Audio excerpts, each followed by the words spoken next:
আসসালামু আলাইকুম। এসএসসি পরীক্ষার্থী 2025 হাজির হয়েছি তোমাদের English first paper dialogue suggestion নিয়ে। এই সাজেশনটা তোমরা সকল বোর্ডের শিক্ষার্থীরাই ফলো করবে। ইনশাআল্লাহ তোমরা 100% কমন পাবে। পার্ট বি রাইটিংয়ে তোমাদের ডায়লগ রাইটিং থাকবে এবং সেটা থাকবে কোশ্চেন নং 12তে।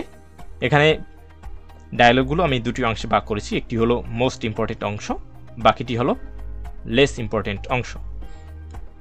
মোস্ট ইম্পর্টেন্ট অংশে নাম্বার 1-এ রয়েছে importance of planting trees, number 2-এ রয়েছে ফিউচার প্ল্যান অফ লাইফ অথবা aim in life, number 3 importance of reading newspaper, number 4 importance of learning English অথবা লার্নিং কম্পিউটার, নাম্বার 5-এ রয়েছে ব্যাড এফেক্ট অফ স্মোকিং অথবা ড্রাগ এডিকশন বা drug, number 6-এ রয়েছে বেনিফিটস অফ আর্লি রাইজিং অথবা physical exercise অথবা morning walk, number 7 about road accident, number 8 future plan after the result, number 9 bad effects of copying in the examination, number 10-এ রয়েছে about advantage and disadvantage of city life and village life.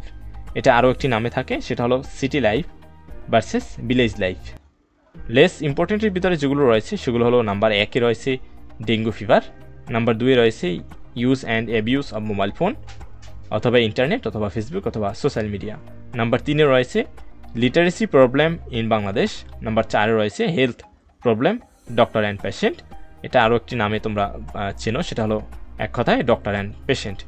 এখানে যে কটি dialogue রয়েছে আমি মনে করি এর ভিতর থেকে 100% তোমরা কমন পাবে, তাতে কোনো সন্দেহ নেই। তোমাদের এই রাইটিং পার্টের বাকি যে সাজেশনগুলো সেগুলো আমাদের ইউটিউব চ্যানেলে দেওয়া রয়েছে, তোমরা সেগুলো দেখে নিবে, আশা করি তোমাদের উপকারে আসবে। এবং আমার প্রত্যেকটা ভিডিও খুব শর্ট এবং খুব ছোট, যেটা দেখতে তোমাদের তেমন সময়ের প্রয়োজন পড়বে না, আশা করি দেখে নিবে, তোমাদের উপকারে আসবে। ধন্যবাদ সবাইকে ভিডিওটি দেখার জন্য। পরবর্তী যে কোনো গুরুত্বপূর্ণ আপডেটের জন্য অবশ্যই আমাদের ইউটিউব চ্যানেলের সাথে থাকবে এবং সেজন্য আমাদের ইউটিউব চ্যানেলটি অবশ্যই সাবস্ক্রাইব করে রাখতে হবে।